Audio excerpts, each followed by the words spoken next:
تعبتي من شغل البيت اللي مش بيخلص ابدا؟ تصحي من النوم تدوري يمين وشمال، ابدأ بايه واخلص ايه؟ صحيتي النهارده كسلانة، خلاص خلي الشغل لبكره. كل المشاكل والافكار دي بتواجهك كل يوم. تعالي شوفي طريقتي المميزة في تنظيف البيت اليومي.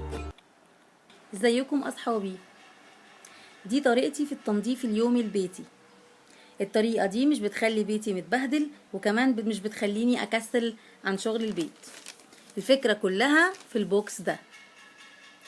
البوكس ده هو بتاع الشغل اليومي بتاع البيت، على طول متجمع عندي بالشكل ده. بجمع فيه كل حاجة بحتاجها جوه شغل البيت.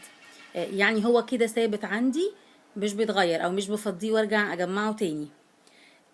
تعالوا نشوف البوكس ده فيه ايه. الريشة، فرشة وجاروف، فوط وجوانتي للتنظيف، اكياس نضيفة للباسكت، ملمع الازاز، ملمع الخشب، وكنسة الارضيات. ولان كل حاجة معايا بحتاجها في التنظيف معايا موجودة جوه الباسكت، ده بيوفر عليا الوقت والمجهود، مش هيخليني كمان اكسل اني انظف البيت بتاعي. الطريقة دي الحقيقة مخلياني بيوفر عليا حاجات كتير. يعني مثلا البيت دايما الى حد ما بيفضل نظيف لان بنضفه كل يوم. الطريقة دي بتخليني ما كسلش عن شغل البيت، لان كل حاجة يدوب بسحب الباسكت وادخل على الأوضة بتاعتي، ما بتاخدش معايا 10 دقايق. ولادي كمان بعودهم ان هما يشتركوا معايا في ده، طبعا ده في حدود اوقات الاجازات بس. على الاقل اوضهم تتنضف وياخدوا الباسكت ده، طالما الحاجة معاهم في الباسكت ده بيشجعهم على فكرة، ويخليهم كده متحمسين، ويخليهم نشطة كده، وياخدوا الباسكت وينضفوا البيت. اول حاجة الفوط دي لمسح الخشب، لمسح الازاز. كمان عندنا ملمع الازاز، كل اوضة حسب محتوياتها. اكياس لازم يكون كل اوضة فيها باسكت، عشان كده احنا بناخد اكياس معانا دايما، برضو مطبقاهم وحطاهم كده.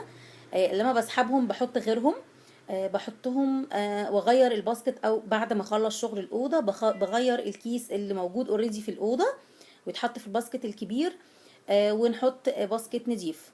الجلانس ده للازاز، وملمع الخشب موجود، وكمان مكنسه الارضيات اهي متاحه، الريشه بتاعه الخشب. الحقيقه الطريقه دي انا جبتها من فتره من على النت، برضو من على منتدى، بس عشان اكون امينه مش فاكره بالظبط. لكن من ساعه ما جربتها وهي فعلا موفره عليا وقت وجهد كبير جدا. اشجعك تنفذي الفكره دي. البوكس ده من محلات الادوات المنزليه، كان ليه غطا ابيض كده، بس انا شلت الغطا عشان الحاجات اعلى من الغطا شويه. وزي ما قلت لكم ده ثابت كده عندي في كورنر في دواليب المطبخ. بسحبه كده زي ما هو. والفوط دي بعد ما بستخدمها بحطها في الغسيل، واحط فوط نضيفة على طول في وقتها عشان ما كسلش تاني يوم، وتبقى كل حاجة عندي جاهزة.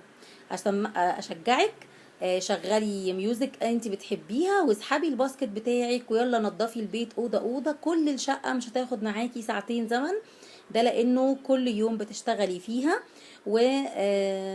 والبيت نضيف دايما، وانت كمان مستمتعه وانت بتعملي الشغل ده. هقابلكم في فكره جديده. باي باي.